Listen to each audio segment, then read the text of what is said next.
Now I invite the panelist and the chair and the moderator for the session, requesting Srimati Aruna Sundarajan, chair for the session. Moderator for the session, Mr. P. Balaji, Mr. Rajan Matthews, Mr. Sanjay Kaul, Mr. Manoj Davani. We are expecting Mr. Pranav Roach anytime. Now I request the moderator for the session to kindly proceed the proceedings of the session. Thank you, Sarika. Very good morning to all of you. More or less starting on time. It's my privilege today to moderate this session. I won't take too much time on introducing the panelists because most of them you would be quite familiar with.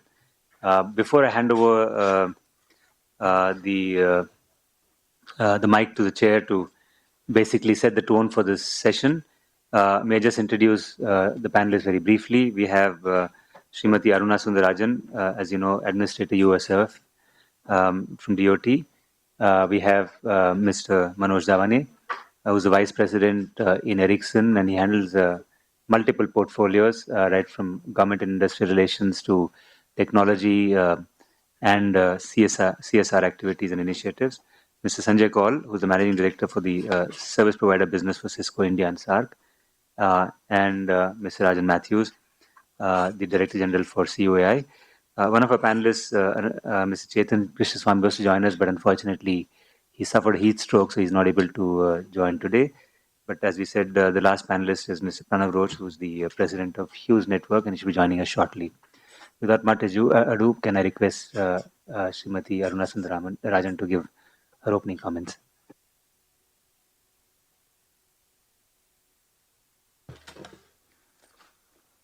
Distinguished panelists, guests, I think you've already had a very intense day yesterday, and I think a lot of the issues, challenges, etc., have been discussed at great length. So I'm going to, quickly outline the ground that I'd like to cover in the course of some very few opening remarks, because I'm sure the panelists have a lot of insights to share with us. The first thing that I want to underline is that what Digital India, the broad plan which the government has outlined, has really given us the vision, the target to which we need to work. Looking back, we then need to see where are we now and how do we get to where we want to be. Now, this interaction here, I think, needs to move beyond the normal kind of engagement that we see in the usual seminars, because this is meant to be a kind of discourse that lead to some concrete action. I think that's the main objective with which FICCI and the DOT have organized this. So let's start with where we are.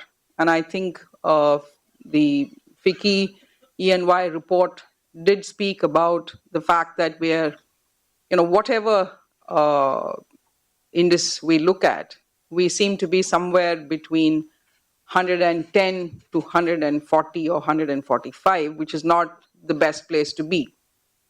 Considering that there are about 165, 170 countries, and if in every digital index we're looking at, we're somewhere above 100, and the fact that there are countries like Bhutan, Sri Lanka, Kenya, a whole lot of others, which trail India on many development indicators, but if in terms of all digital indicators that we know, we're at this position, we really need to do some hard thinking. We really need to move beyond the rhetoric. The second point that I want to mention is, how do we evolve a roadmap? And I think there are three key things here.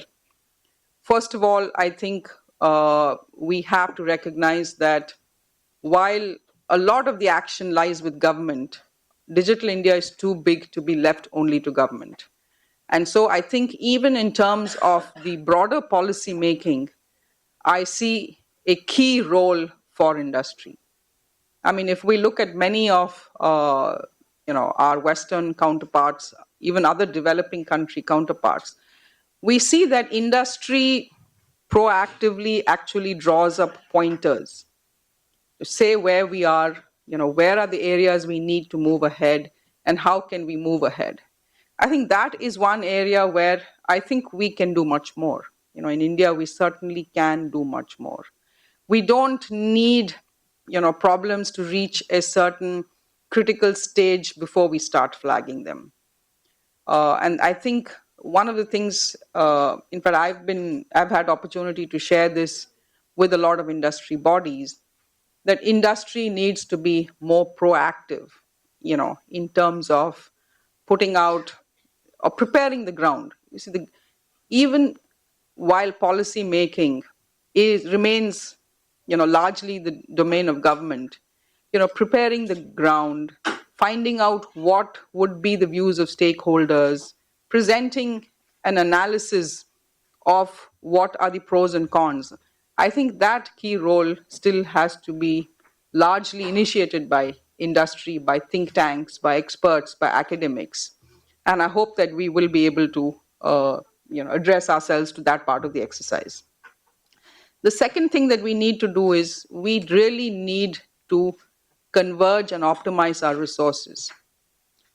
We do not have the luxury of saying that, every operator will be able to lay infrastructure, every person will be able to invest in X, Y, Z piece. Since our resourcing requirements are so huge, and I saw in one of the background papers that was put out, it's pretty large. We also know the kind of market constraints that we have in terms of raising resources. So we really need to identify which piece of investment will be done by the government, which piece of investment will be done by which segment of industry. So then we need to move towards much greater sharing. How do we do that? I mean, we've evolved some great models in this country, so can we actually initiate a debate on some of these things? That's the second key question that I think we need to address ourselves to. And thirdly, I think where we need to work is with a much broader set of stakeholders. Digital India can deliver huge benefits, but unless we are able to convey, the intended impact and the fact that this sector is a broader development enabler. I'll give you two examples. One, for example, the issue of rights of way. Now, rights of way, I know across the country we're running into issues with local bodies. A lot of them look at it as competitive, revenue generating, a means for generating revenue. Now, the issue is that many of them don't understand what could be the potential benefits. In fact, there was a meeting just last week with all the secretaries of all the Panchayat Raj institutions across the country. And so I was making a presentation on NOFIN and telling them that you can either have development or you can have revenue. You can either look at broadband infrastructure as a highway for your development, or you can look at it as a source of revenue. You can't do both. And it was very interesting because all of them uniformly said, that we actually do not want to charge anything, or we would not want to create any problems if this is the kind of benefit. Because they said, really, we've never been involved with this, right? Infrastructure building has always been looked at as the preserve of the, PWD and the highways. Now, the PWD and the highways have absolutely no stakes in the development of the panchayat. Their mandate is to build roads. Similarly, if we look at establishing the TARs, the kind of environmental hazards, etc. I mean, what are the real hazards? How do we distinguish between real damage to the environment and perceived issues around these things? So I think we need to do much broader stakeholder engagements and a much larger discourse, so that people realize that, without the broadband highways and without digital India's future is really going to be badly affected. This is one thing we can say. We all know that, India, and particularly the rural, deprived, marginalized sections of India, have so much riding on this, but they are not stakeholders in any sense in any discourse. So I think there's some larger questions here which we need to look at. Now, coming to the specific issues here today, I'm sorry if I'm taking a little longer than I should, but I just want to flag three or four things. One is that this is a complex task. There's a huge ecosystem, and I think we need to address ourselves to four or five issues. One is a set of policies. Now, policies right from rights of way, you've already discussed some issues like, how do we net neutrality, how do we regulate the net, or how do we make sure that the net and telecom infrastructure growth happen concurrently. We're talking about M2M. So there are a whole lot of policy frameworks where we need to sit together and frame these policies. Second, big infrastructure build-outs. As we already saw, we are really way behind in terms of infrastructure. So whether it's national optic fiber network, the uncovered areas of mobile, again, it's not just telecom infrastructure. We also need power. Without that, we're not going to be able to make Digital India happen. Then the business models, who's going to create the content, what are the applications, the services, the platforms. And then, of course, Make in India again. Who's going to put in the investments? Where is the R&D going to come from? Where are the skills and the competencies for Make in India, which will make Digital India happen, etc. So there's a very wide canvas. I'm sure a lot of the panelists will be responding to many of these issues.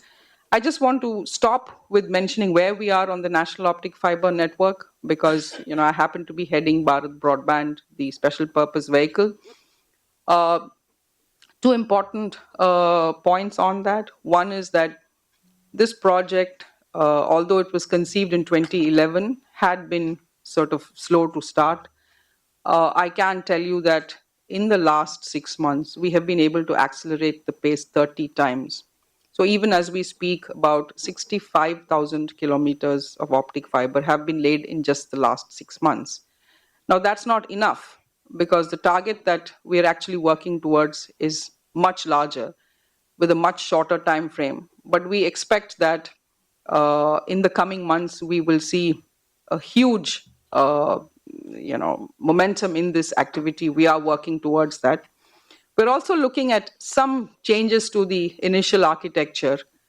How can we enhance the architecture, both in terms of delivering larger bandwidth as well as more quality, robust infrastructure in the rural areas, which can be used by industry to deliver services to people. So with these few remarks, let me stop here and request Balaji to take over.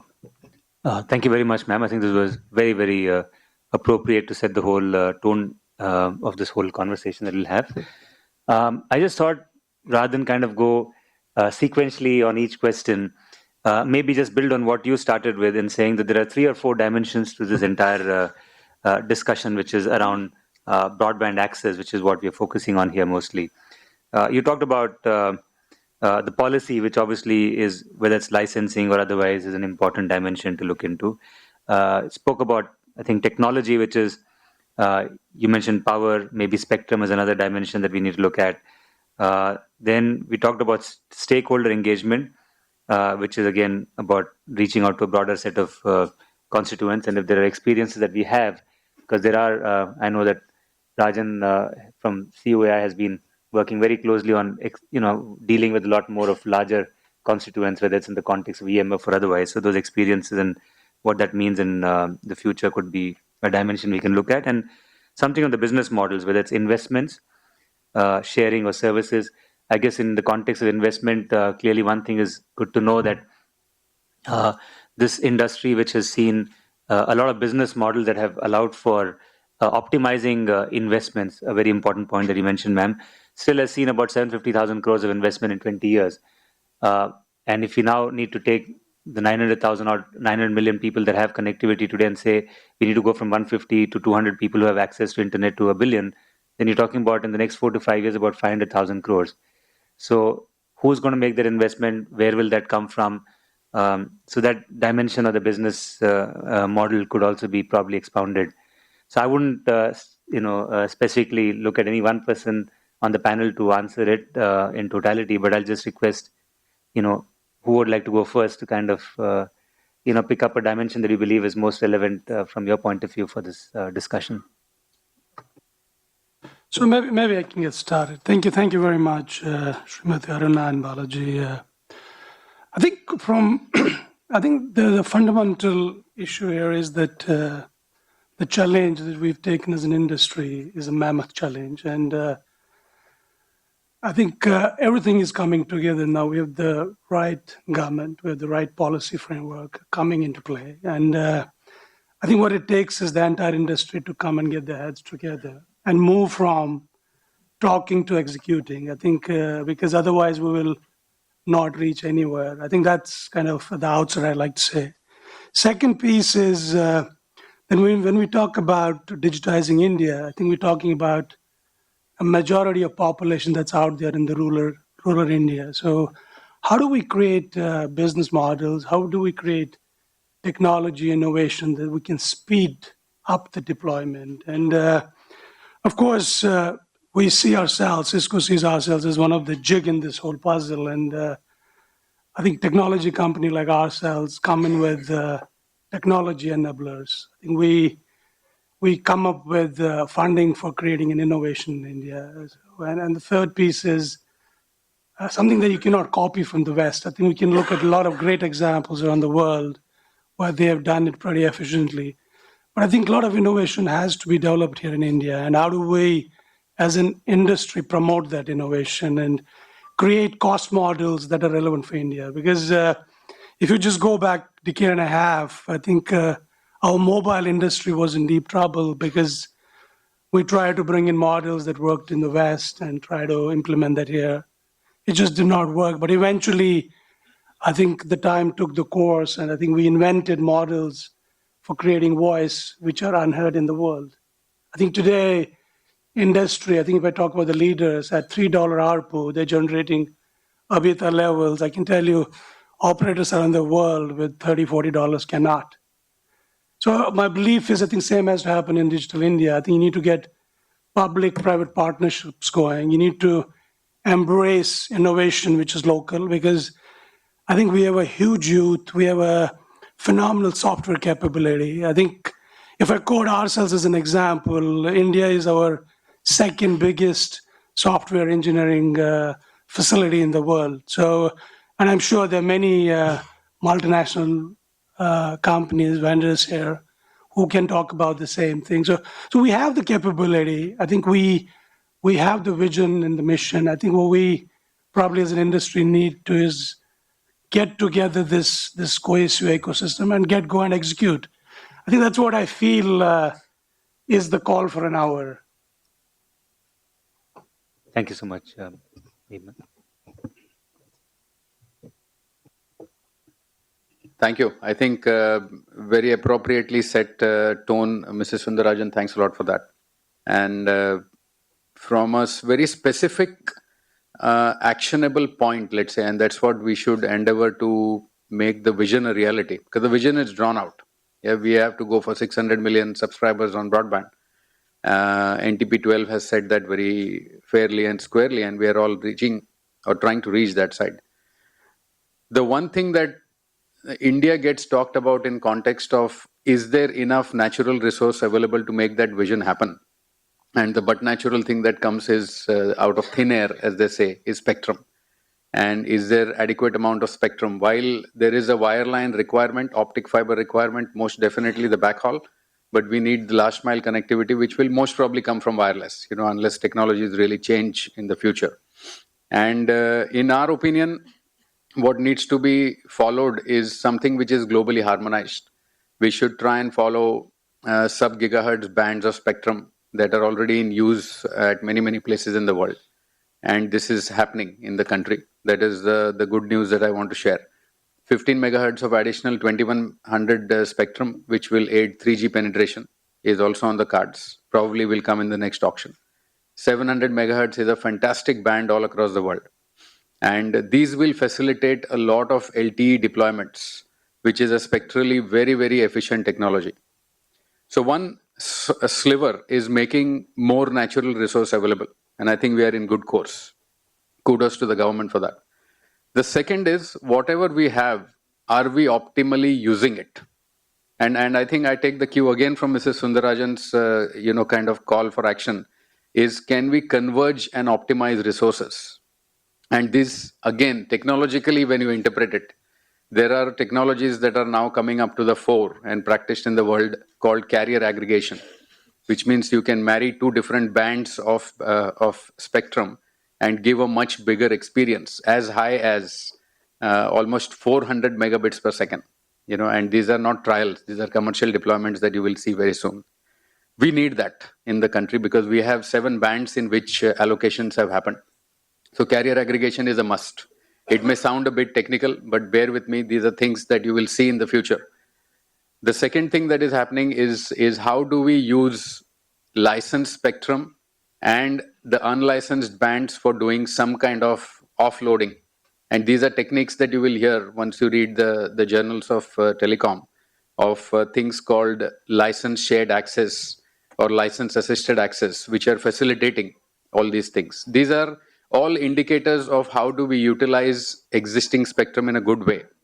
We've got many other things that are coming to the fore, like the regulator themselves have put out a consultation and also a recommendation on sharing, trading, pooling of spectrum. Everything going on towards the indicators of effective utilization because natural resource is scarce. And given that we have a paucity of spectrum in our country, the 930 million people who are using it are, I can tell you, it is marvels of technology as well as very astute planning that has happened of all the operating mechanisms here. What has also happened parallelly, and this is my third and last point, is while we have innovative spectrum marriage technologies or optimal utilization technologies coming to the fore, it also requires a change in the radios that you see. So if I have hung one nice base station up there back in the 1995s to 2000s, is it still relevant in the new technologies? The answer is yes and no. There are some modifications that had to be made, and which is what the whole invention process of making efficient radio is happening. So now we have multi-standard, multi-mode radio, which is hang one antenna, and you can still cater it to many other frequency bands, which was not available earlier. The government has pitched in exactly at the right time by making the spectrum licensed in a agnostic to technology manner, which means in the same spectrum, it is up to the operator to decide what technology they are going to use. It's a big, kind of leverage that can be accrued. So while this is happening, the IT world is also coming nearer towards telecom. And you got your software-defined networks, you got clouds, everything which is driving towards optimal utilization and not in replicating too much infrastructure over and over again.